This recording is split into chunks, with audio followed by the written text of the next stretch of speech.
নির্বাচন নিয়ে এত তাড়া নয়, বরং সংস্কার করেই নির্বাচনে যেতে হবে বলে জানিয়েছে জাতীয় নাগরিক কমিটি।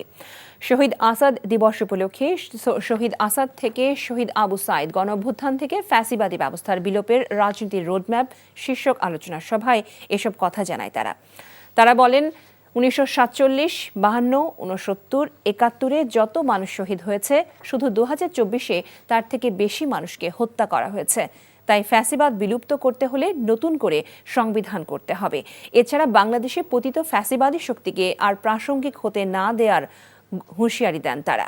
এখনও বিভিন্ন প্রতিষ্ঠানে আওয়ামী লীগের দোসররা পরিস্থিতি ঘোলাটে করার পায়তারা করছে বলেও জানানো হয়।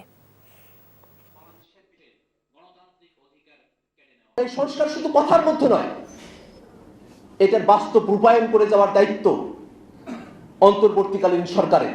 অন্তর্বর্তীকালীন সরকার সংস্কারের প্রস্তাবনা হাজির করবে, সেগুলো নিয়ে ডিবেট হবে, সেই সংস্কারের প্রস্তাবনাগুলো কনক্রিট হবে, সেগুলোকে বাস্তবায়নের রূপায়ণটা তৈরি হবে।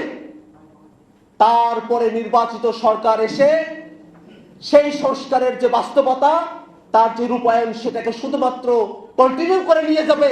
তারা এসে সংস্কার করবে, এই অপেক্ষায় বাংলাদেশের মানুষ বসে নাই।